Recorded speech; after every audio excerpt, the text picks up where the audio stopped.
Just a little background on Doug that I think is really great, and Doug will give you a little bit of background following up this my kind of intro. Doug started out as a journeyman mechanic. Yes.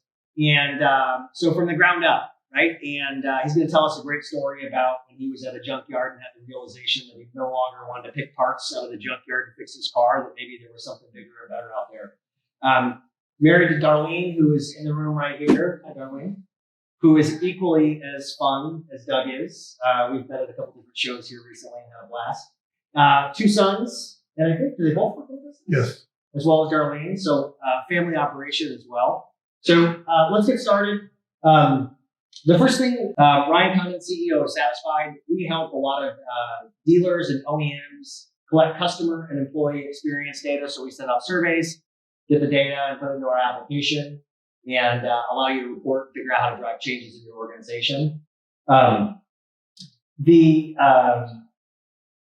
like for you to start today, kind of giving us a background history of Doug Tibben, Pattison Ag, how you got involved in equipment, and just kind of level set the audience so they understand a little bit about who you are and how you got involved.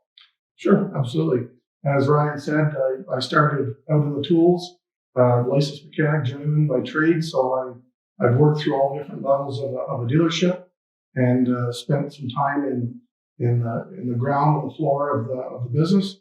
Somewhat of the deciding factor. Ryan asked me one day, what was the deciding factor that you wanted to move on?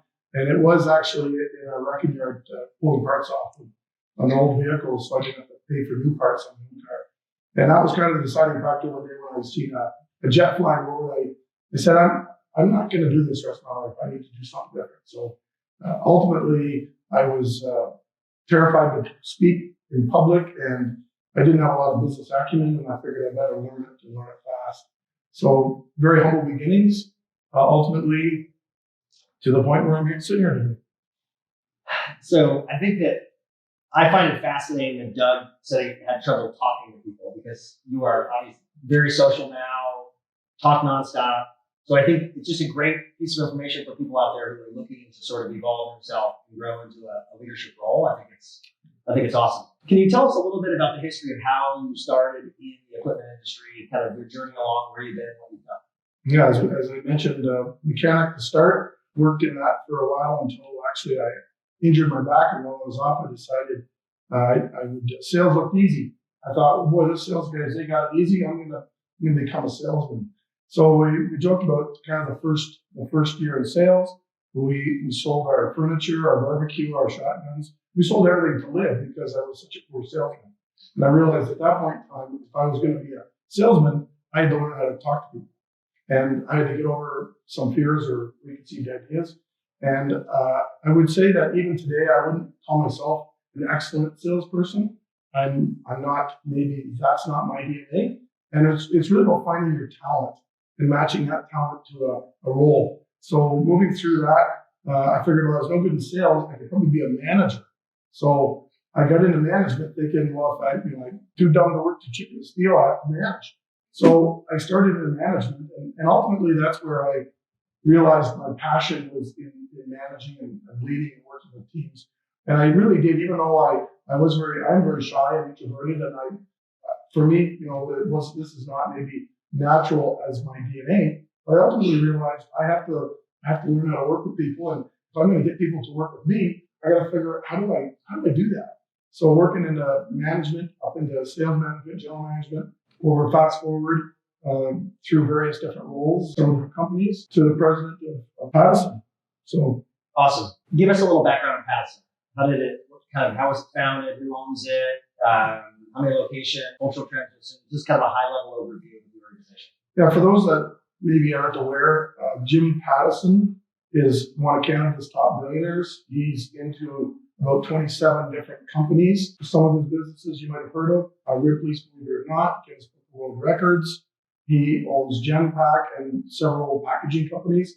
If you bought fast food, he makes all the containers. If you've had toothpaste, all the aluminum collapsible tubes is all part of his enterprise. He also owns about 450 grocery stores, and he does about $14 billion a year. So he's a fairly significant, successful entrepreneur. in the automotive side, he has 28 car dealerships. He had 10 Peterbilt dealerships, just doubled that with another acquisition. And then he decided to get into agriculture. So he has 18 locations. Pattison. So that's a little bit about my boss, Jim Pattison. And he's 94 years old, fantastic individual, very, very well respected, and has done a tremendous job in the community, supporting the community. Pattison formed itself, started in 2014. And in 2014, there was a couple of legacy companies that John Deere was looking to transition out in Saskatchewan, Canada. So the beginnings of it started in 2014 with JD AgTech, and then it moved into Maple Farm, and then Nicolation by 2017. So interestingly enough, the culture wasn't three cultures we brought together. The subcultures of those, they had bought out Shawn Industries and various other ones just recently. So when I started here, I was the third president since 2014. 2020 of January, I started. By the way, 6 weeks later, the wheels fell off the wagon and COVID hit. So it was an interesting beginning for my change. But ultimately, looking at the business, I thought, how do I merge three cultures? Because at that point, up to 6 years later, it was actually worse than it started out. There was customer issues, there was employee issues. It was quite severe. So we really looked at the business as how do we get it back on track and get all these cultures and subcultures focused on one objective. So that was kind of what I walked into, knowing I knew about half of it in January when I started. I would say after my first tour around, I thought it's much, much worse than what was originally believed to be. And I thought, wow, this is going to be an interesting couple of years, especially with COVID and travel restrictions and trying to communicate and work. It added another level of complexity. So, and I think why I found that really interesting for this discussion is I know a lot of Deere dealers are going through acquisitions and aggregations and cultural transitions and things like that, trying to bring these organizations together.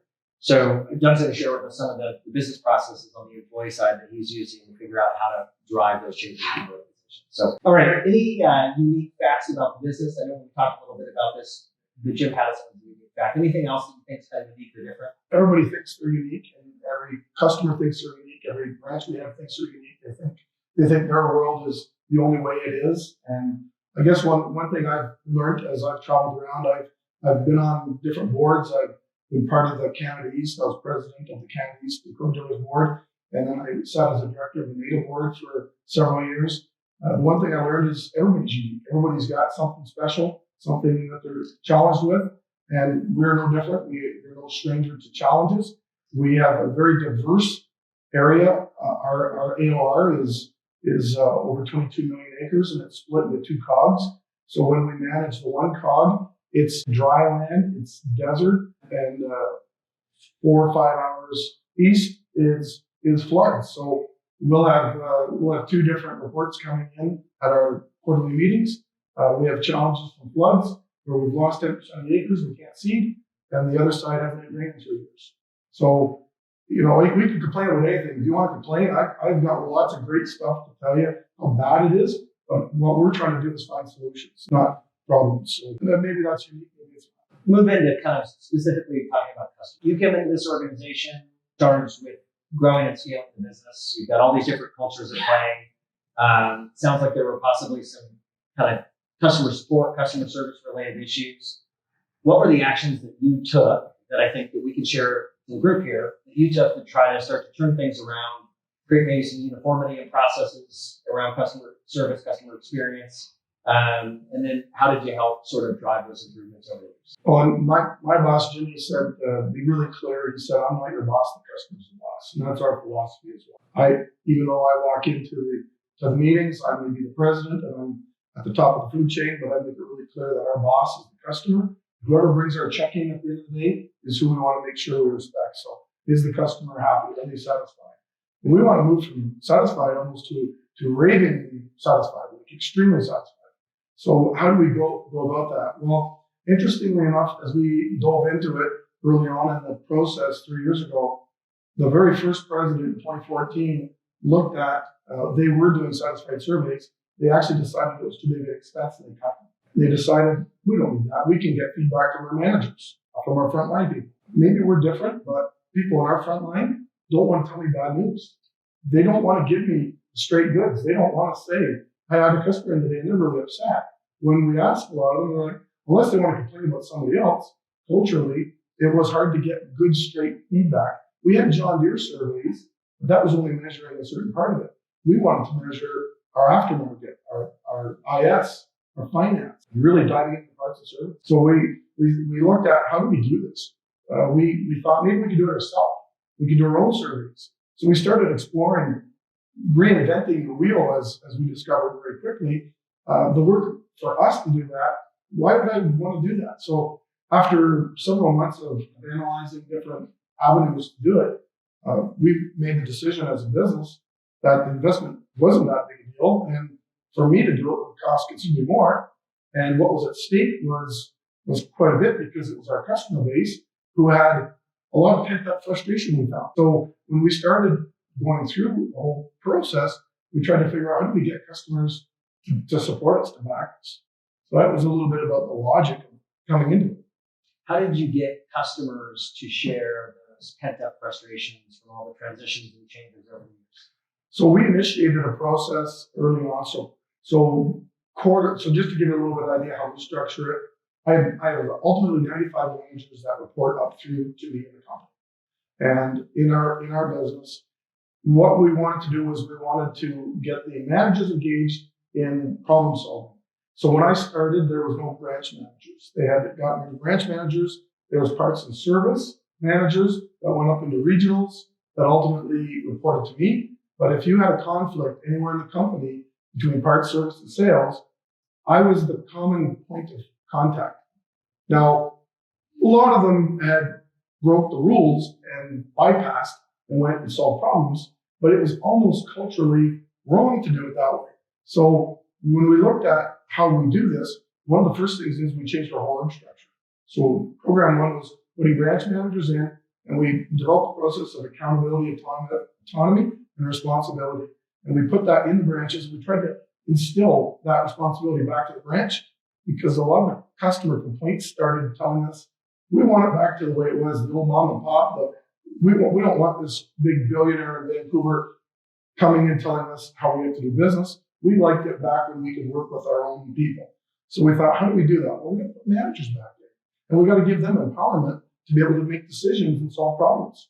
So those are some of the first things we did. But then we found that wasn't enough. We had to go deeper. So quarterly, all the managers report into an executive team. And they basically give us, we call it a QM, quarterly managing meeting. And they just give us a feedback. Here's how the last quarter went. Here's what I'm working on for the next quarter. And that was great. Started going along. But then we said we need more. So we got to start diving into some of this customer issues. So I challenged the team to do one deep dive a month. Every manager in the company has to do a deep dive a month.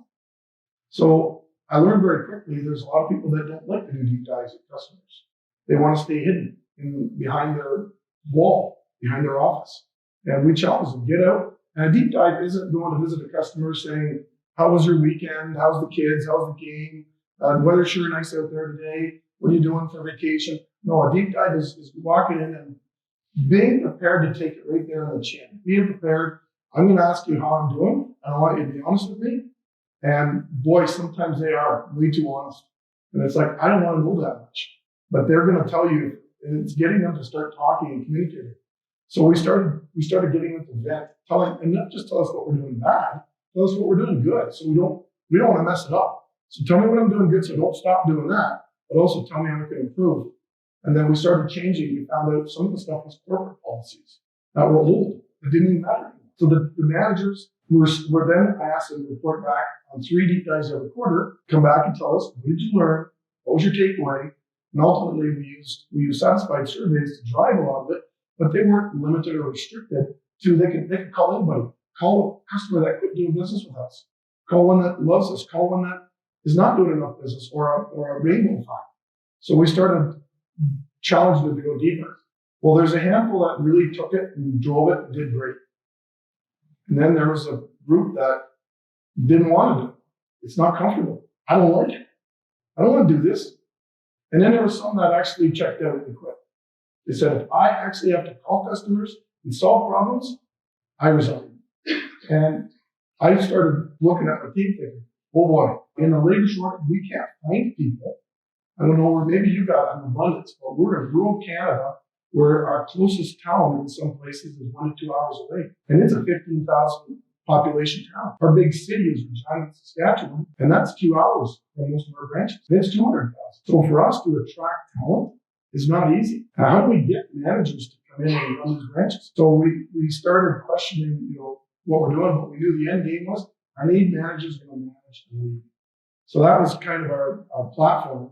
And then on our org structure, by the way, we added a layer of general managers. We broke our 18 stores into 4 regions. And then we had 4 and 4 and 6 and 4 roll up. Each one had a general manager that was responsible for ultimately like a couple $100 million of business. And they ran they helped oversee the 4 branches. But really, we wanted the branch managers to solve problems. It should never get up to me. If it gets to me, it's got to be a really big problem. If it's just a customer issue, we developed a process to make it solve problems. So it gives you a little perspective. Describe the clay layer. Clay layer took years to break through. We called our clay layers. So we kind of our corporate team, and then there's vice president of sales and operations, general managers, and the branch managers. We had really good communication up and down. We were connected. We communicated well. Everybody agreed. Like we'd pat ourselves on the back. How great we were doing. You're doing great. You're awesome. You're awesome. Everybody was good. But we found that when it got down to the parts of service and IS, the information didn't seem to flow as well. And we started to identify a clay layer in our business. I don't know what you want to call it, but it was an information layer that information didn't really go up or down. It kind of got filtered by the parts and service managers. And we thought we got to break through this. So this is part of our whole experience over the past 3 years was how do we break through it? That was one question we had. Because we made several attempts. We thought we could, try to knock it into them, just keep repeating it, keep driving it in, but it didn't work unless they wanted to do it. So we had to come up with a way to get them to want it. That was the challenge. And to the audience, think about what are the sort of tools that you would recommend or the approaches or techniques, because they all probably have experienced something similar, right? What would you say to them? Hey, if you have a clay layer and you feel like there's a communication gap in your organization, where do you start? How do you target it? How do you remove it? Well, the first thing we had to do is we had to get customer feedback to bypass them. So when we looked at how we're going to go about this, we chose Satisfied in terms of our method to get the information from the customer. So I read every Satisfied survey that comes in, and so does the team who is responsible for it. So if it's a branch, a region, department, they would access that. I see every survey. The first year we did this, customers were shocked that I actually took the time to read it. I'm thinking, well, that's kind of disappointing. You're my customer. You're most important to me. Without you, we're nobody. Why would you be shocked? Because nobody had previously phoned them up to say, I've seen you scored us bad and told us several bad names. Can I talk to you about that a little bit? Maybe we can go explore a bit deeper. And all of a sudden they were like shocked that we would phone myself or my vice president or general managers or branch manager. And in some cases they'd explain, the president reads all these and he's asking me to dive into it deeper. So I need to solve it. And basically we're empowering them to solve it, whatever it takes. So the customer was shocked, but all of a sudden that clay layer started to melt, we started to break through it a little bit. And customers talking to us, all of a sudden the parts and service realized, I don't want to have these conversations every day where the president or the vice president is phoning me saying, I'm reading this survey. Can you explain a little bit more? Why is this person so upset? And it's like, oh, it's nothing. It's nothing. Well, I'll phone them. I know it. If you don't, no, that's okay. So they usually get more engaged. And the first few months, it was somewhat uncomfortable because they were held accountable. But very quickly, they realized that it's not going away. And customers realized that we were paying attention. And we also found out we had 7 years of pent-up frustration. So the first year we actually went through this, we received surveys that were, you guys do this or you guys don't do this.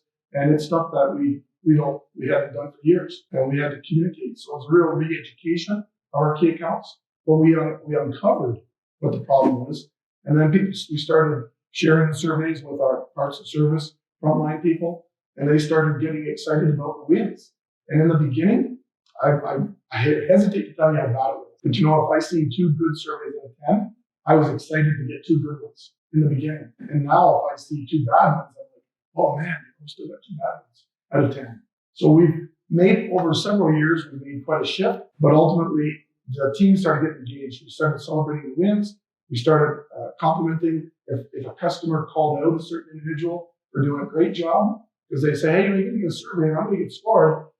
Just giving you the heads up. If there's something wrong, tell me now. Don't wait until the survey comes out. I want to solve it right now. And what we found is they're solving problems right there on the spot before. The other thing they were doing is setting expectations early on. So what's your expectation? You come in. So we had to teach them how to read and understand customers. Well, I was just going to bring up, one of the things that we talked about beforehand was disc profile.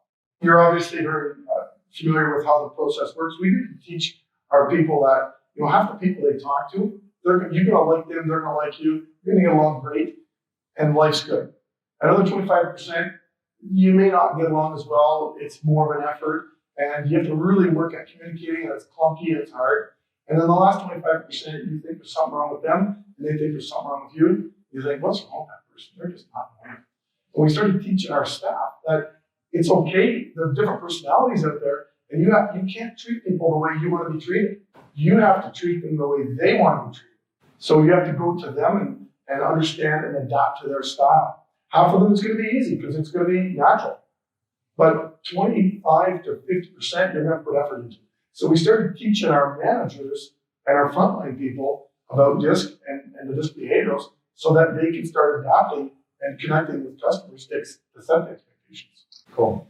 I've used it or something similar for years, and I wouldn't fly blind without it. It's such a valuable tool, especially for employees to help understand themselves. So as they think about, like, hey, listen, if they're a great salesperson and thinking back about going back to become a mechanic, but they're not detail oriented and they don't have good follow through, right? It's not going to be a good fit. Helping them understand that early on. You shared about this journey of yourself, evolving yourself, and learning how to be more social and learning how to be a leader and all those type of things. And I think it was a lot of reading, right? A lot of books, get your hands on books.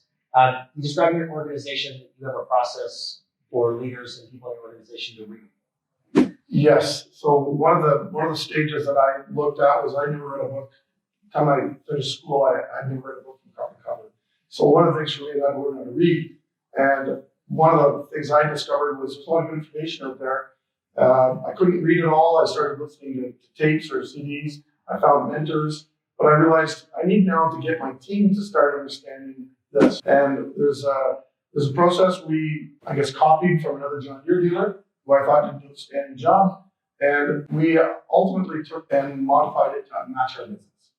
And we created 6 modules over a more or less 2-year period where we give them a series of books to read, and then every quarter we go through a 3-day process to adapt it and apply it. So it's not, my fear was book of the month club where here's a book, read it, and it's like, yeah, whatever, I'll put it on the shelf, I'll do it some other time. We actually wanted, if there's only one thing you get out of it, it was worth it. And how do you apply it? So every time we looked at something, we thought, it's not information that's valuable. If I look at a set of Encyclopedia Britannica, I'll tell you how old I am. When we got married, one of my first purchases was a set of Encyclopedia Britannicas. I thought, what a great investment! This is fantastic, you know. I at that time spent an enormous amount of money I didn't have to get something I thought would be a great future for our kids and they could learn. And next year I think we came out with it on CD-ROM, which at that time wasn't. I mean, today it's online, but if I looked at the value of Encyclopedia Britannica, how much are you worth if you know everything inside it? You're worth a set of Encyclopedia Britannica. You're not worth that much unless you can apply it. So just having a book is nice, but unless you apply something in it, it's useful. So even today, take one thing today and take it home and practice it, apply it, develop it.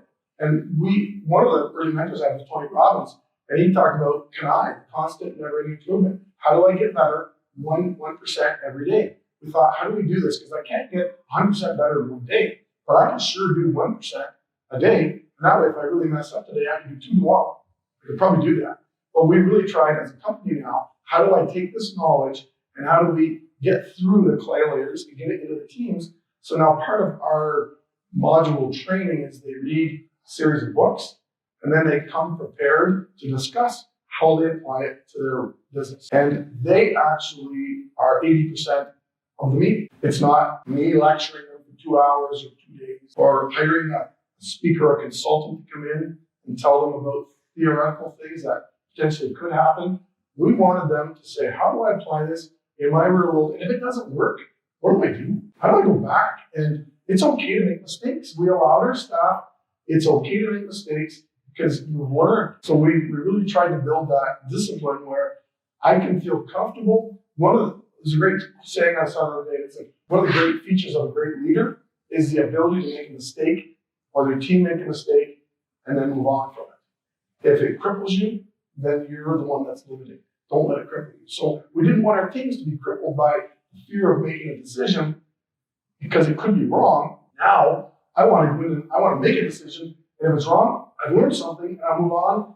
And we actually created a financial mechanism where they can come in and they have their own budget to go in and solve problems. So we matched our kind of put our money where our mouth is. We said, okay, we're going to hold you accountable, and you have this to go out and make it happen. So they actually feel good. The first year was hard for them. They didn't want to take responsibility. They didn't want to be accountable. They're like, just tell me, should I buy a set of pens today or not? No, make the decision. Don't come to me, ask me that. You figure it out. That's why you're the man. So one thing I think when you talked about reading was in having your staff this book list, and I asked if Doug would make the book list available, and he said maybe. But I'm not that smart, really. Was everybody on board with, hey, here's some books, we're going to read them? Did you find everybody really embrace that? I would say guessing maybe 20% was on board. Okay. Maybe 20% if I'm being optimistic to myself. They all nodded their head and said, yeah, we'd love to read books. But I would say that probably 20% did, and we approved audiobooks. So I bought them all, and I even approved the purchase of an audiobook. It doesn't matter to me how you learn it. If an audiobook, then you can listen to it driving to work every day, listen to it 10 times if you need to. So we approved that. But we had managers coming in afterwards, almost in tears, saying, I haven't read a book in 20 years. And my wife was so proud of me, or my kids saw me and they were saying, what are you doing? Like, we've never seen you read. And, shut the TV off and spending half an hour a night just getting absorbed into a book. They said, there's actually good stuff in here. And I thought, yeah, here it is. Good for you. But we culturally, we turned it upside down on its head. It kind of went from zero to hero in 3 years. But it was really the last 6 months that people started getting invested in it because they knew they'd have to come and talk to. It wasn't just going to be a lecture they're going to and they could go home and put it on the shelf and forget about it. They knew that it would come back. We also created our own peer groups out of it. And they're now discussing, and we broke it into 3 location peer groups because we didn't want to go any bigger than that. If you go much bigger than that, we didn't feel everybody would have a chance to speak and talk. So we put 3 groups together, no executive part of it. None of us, nobody that's going to screw it up is going to get in there and touch it. They've got to figure out how they're going to create and adapt and apply it. We're going to see the results. As customer satisfaction goes up, financials go up, sales go up, market share goes up, everything goes up when they start doing their job. But we figured, why hire good people and tell them what to do? I'm going to hire good people and say, you tell me how you're going to do this. There's the result I need at the end of the day. You tell me how we're going to get there. I'm not going to tell you how to do the job. Otherwise, I just get a bunch of automatons working for me. I don't need the minions here. I need people that are going to go out and make good decisions. So we really held them accountable to make good decisions, but also gave them the rope to hang themselves if they weren't careful.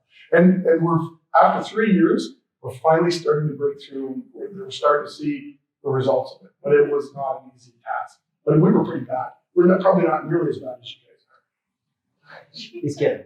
So I think the thing I found really interesting as we were kind of doing some pre-work for this class, this discussion, was, that was your path, right? You're like, hey, I need to get better. I'm going to start reading books. And I've known other people too that, some people didn't go to college and just dove into books and taught themselves everything they could possibly learn.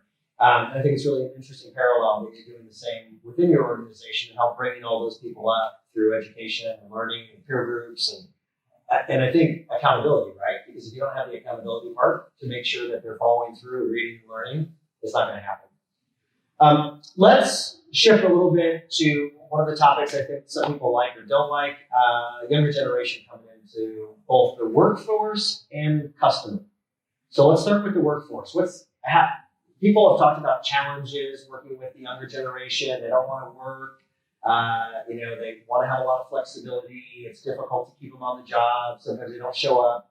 What are you experiencing? How are you changing your work environment to sort of support a change in the way they like to engage? A great question, and this is probably one of our biggest topics as we talk about attracting. So our team's purpose is, our business purpose is to attract and retain customers, and our internal purpose is to attract and retain employees. So employees are equally as important to us as our customers, because without customers we have nothing, without employees we have nothing. This isn't something that can be run by itself. John Deere talks about the importance of the John Deere dealer. Well, John Deere dealer will tell you the importance of the John Deere employees, or our company employees. Our employees are what makes us. They're our front line. They're the ones taking it on the chin when stuff doesn't show up. They're the ones getting the wrath of the customer if things are shipped in the wrong box or something doesn't work right. So we want to make sure that they're comfortable and empowered to do their job. So employees are massively, massively important to us. Just as an interesting side, we grew 50 employees this year in our company, but we also grew 10% of our service technicians. We're net 10% up in our service techs. Talking to a lot of dealers, I was surprised that a lot of them are not up. I think everybody today is looking for technicians. They're struggling to find quality people. We had a great leadership team on the service side, and we empowered them to grow. We changed our compensation structure to more of a performance-based structure. We actually had a group of them leave. They were underperformers, but the managers were freaking out. They were like, don't let them leave because I can't find replacements. I'll take a bad employee over losing them. And we struggled with that mindset. We said, no, we really need people that are, I said, you're either part of the problem or you're part of the solution. You can't be both. And if you're part of the problem, you need to go. If you're part of the solution, let's sit down and figure this out. So we had some leave. We had turnover. And it wasn't a comfortable place. But ultimately, we found people, better people, and ultimately they started driving the results. But we looked at the different generations. And yeah, there's an appearance of different generations. Well, the first thing we really sat down and started looking at is people are people. And when you look at the disc profiles, you understand there's 4 distinct personality styles or a blend thereof. So it doesn't really matter what generation you're from. It was more what personality are you and what motivators are you. We also put our managers through the 12 driving forces motivators, because there's 12 driving motivators that everyone's motivated by. 4 are your dominant ones, but then there's probably 4 that are maybe 0 or negative. But really, if you know the first 4, you can sit down with your team and figure out what motivates. And if you think everybody's motivated equally, you're misinformed. And if you try to treat them equally in that sense, you may take somebody who loves recognition and you bring them up on stage and you recognize them in front of a group and they're feeling stoked. But you bring an introvert who's quiet and shy and doesn't want public recognition, you bring them up, they might even quit on you. So you think, I'm being nice, I'm rewarding you, I'm going to bring you in front of this group, and yet you're doing them a huge disservice. So the intent is good. We enter every day with the best of intentions. And sometimes we mess it up because we don't understand whatever. So don't treat them how you want to be treated. Treat them how they want to be treated. But if you don't understand yourself, you can't understand others. So we started diving into the motivators, going through how people tick. And then when we looked at the different age groups, we found, you know what? I'm sure the baby boomers, when they started out as 18 to 20-year-olds, the older generation looked at them and said, oh, these kids, boy, it's so dumb, they don't get it. But every generation that we see, they have their own a bit of uniqueness. Maybe it's technology-based, but people are still people. They all want what they want, and it's really figuring out how do we give them what they want. So yeah, we created flexibility in our workforce, and we're going to stretch the boundary of that this year coming. We've got plans to kick it now to the next level. So we're not resting on our laurels. We've taken it. We feel we're halfway up the ladder.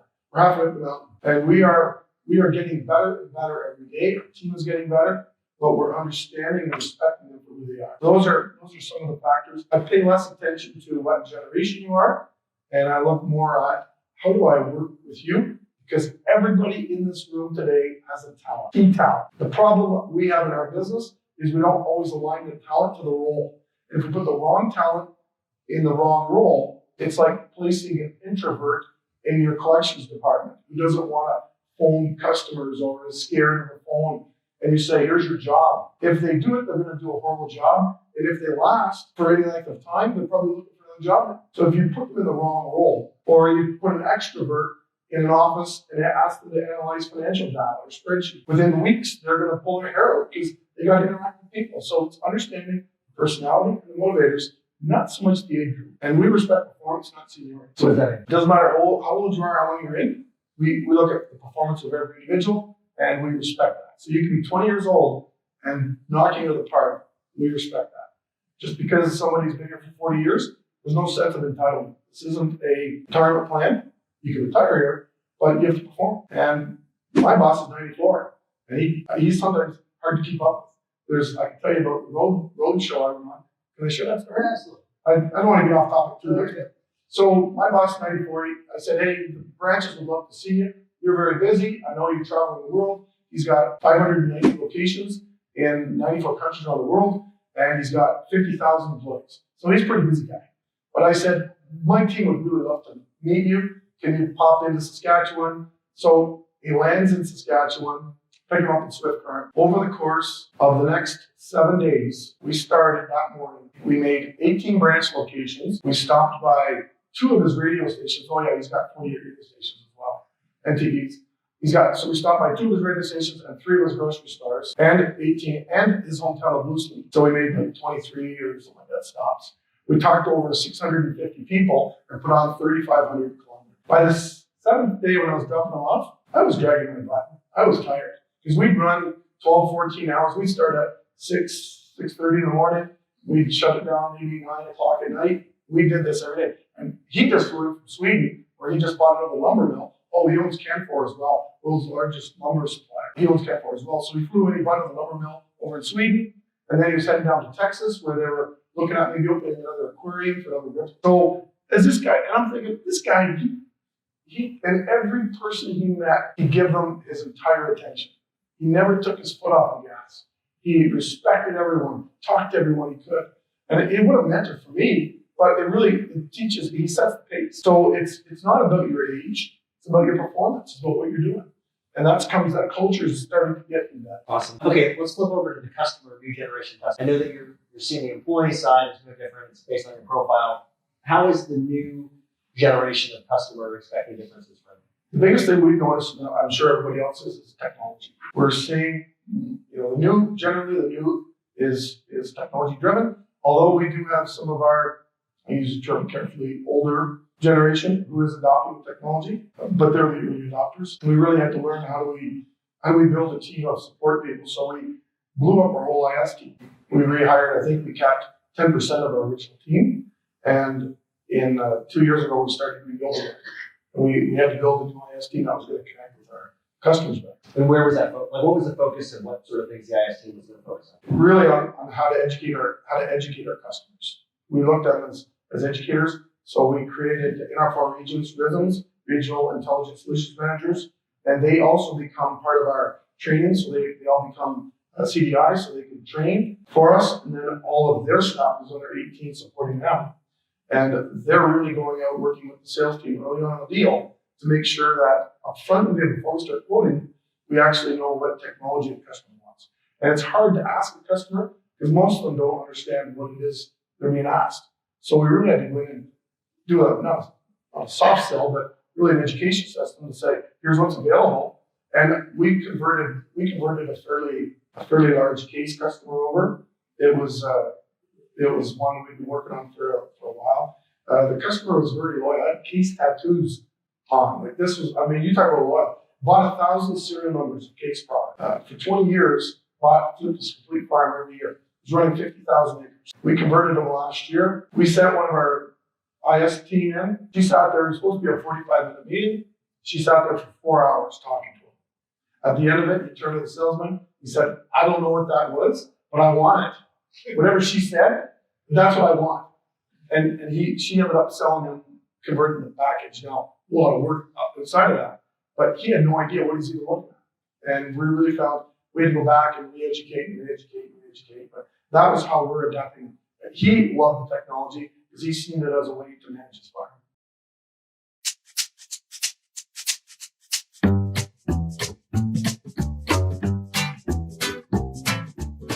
Even with supply chain challenges, we, like everybody else, we had the same restrictions, we've got the same frustrations. 50% of the product we received last year came after harvest, so we're no different than anybody else. But as a result of all the efforts from the past several years, from October of 20 to October of 2022, as a result of our efforts, we grew market share 60%. So it worked. We also started measuring competitive conversions, and we set a goal for competitive conversions for the team, and the team doubled it. Our goal was 42 million that we challenged them to achieve, and at the end of the year, they delivered 84 million competitive conversions. So the market share we had wasn't just flipping John Deere guys. We actually brought in a tremendous amount of new customers, but onboarding a new customer is way more work than flipping a John Deere customer, because instead of a day onboarding a customer, it's a week, sometimes 2 weeks, and most of them haven't learned to read either. Not read manual, no, just tell me what to do. So we had to really put a lot of energy into show me. So a lot of onboarding with that new customer, and we built the whole team around it. Going into 23, we've already pre-sold that equal amount again, so we're going to see that same amount of growth again for 23 and incremental upside. And we're working today on 24 and 25.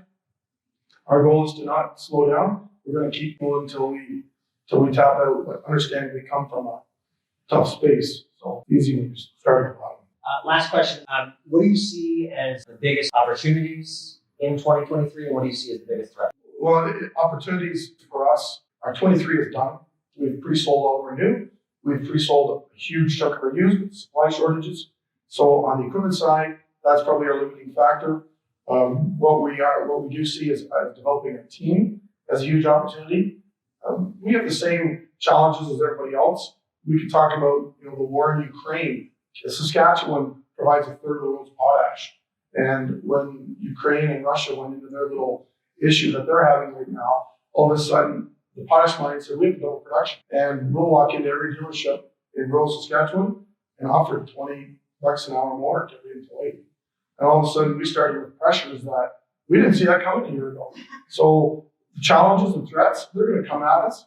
The one thing that I'm being reminded of on a regular basis is that it doesn't really matter what happens, it's what we do.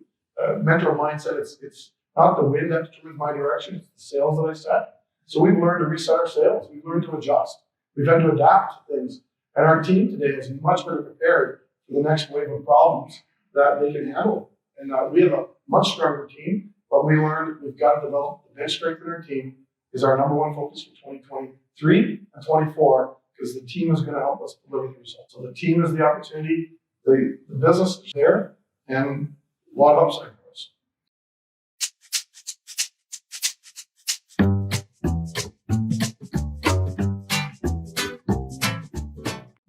That's a great question. It took us about 6 months to get that embedded in. As I said, we had a lot of pent up frustration where, because we hadn't been surveying, people felt they needed an avenue to tell you. There's a lot of people out there who just walk away and not tell you. They might be frustrated and they go somewhere else to buy. We didn't want that, so we wanted to make sure. In the beginning, our frontline staff weren't really excited about us surveying, because they were like, "Well, what are you trying to look for? You're trying to find something." And once they realized it was to better the company, once they understood the why, we tried explaining it. It took a little bit for them to really buy into it or accept that our why or what we're doing was, our motives were good, our intentions were good. And once they realized that we want to fix it, not just blame somebody, blame is lame. So we said, we've got to come up with solutions. So we really wanted to empower frontline people to make decisions that are going to help the customer and get the head the problem off before it becomes a problem. So really, we want to get ahead of it. How do we do that? And that was the first step, was them feeling good that I can do this, but then also knowing that you are going to get surveyed And the survey is going to be about me and this experience. Hey, give me a good survey. So I'm a tough surveyor too. I mean, I don't give 10 to 10s. I told my staff this. I mean, you got to be really, really good to get a 10 for me, because I'm maybe not the nicest guy, I'm a nice guy, but I score hard because I hold people accountable. I expect a lot. You want to perform, you better perform. But I had one of the hotels I stayed at, manager phoned me and said, "Hey, you give me 8s and 9s." I said, "Yeah." They said, "Why didn't you give me 10s?" I said, "Well, I don't think it was worth a 10. They said, "What do we have to do to earn a 10? I said, "Well, that's a good question. I'm not even sure." Well, they said, "Well, can you give me a 10 until you figure it out?" I said, "Yes, I can." So I did. I gave him 10s. And the manager said, I get scored on this. It affects my bonus. It affects my team. It affects morale. And so I said, so I asked my team, how many have asked for 10s? And if you can't give me a 10, can you tell me what I got to do to earn it? Well, all of a sudden it changes your mindset where, okay, here's what I want you to do. Maybe I can't do it. But we had to get our team comfortable having that discussion. And it did take some time. It took us, I would say it took the first year to really vet it out and flush it out. And then after that, we started, today the surveys we're getting way more good ones than bad ones. And we're getting the customer to add good comments. So-and-so did an outstanding job, or, this still is a concern, and we dive into it, we tackle it. Doesn't matter how big or small the problem is. We don't stop until it's resolved. I know we've got Christy here. She helped spearhead it. We've got people here that were part of this. We live it, we breathe it. And customers know we won't let anything go unresolved if it's within our power of things. And the quick thing I'll add is, Doug shared with me, and he's like, this is a minimum of a 5-year journey. He's like, we started out, we weren't doing well, we're getting better. He's like, but we still have a long ways to go. I think that's an interesting long-term perspective, or a good long-term perspective of it.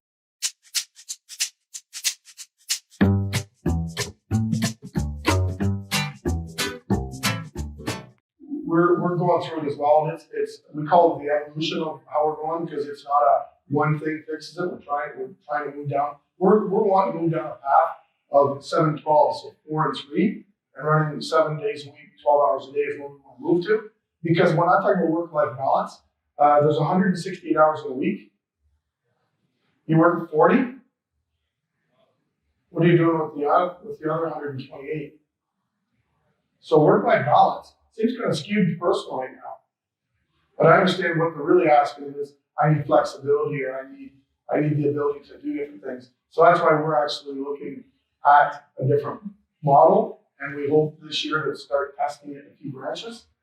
But it's something we're evolving into. It's not a set and forget it. But one thing that we also did do is one of the books is First Break All the Rules that we adapted. There's 12 great questions in there. And if anybody hasn't read the book, or who's read it, I guess, out of curiosity.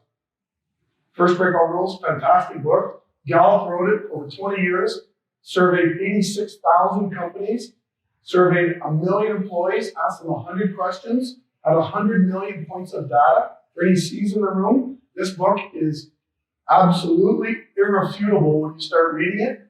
It's absolutely enjoyable, but the information they put in it says there's 12 questions.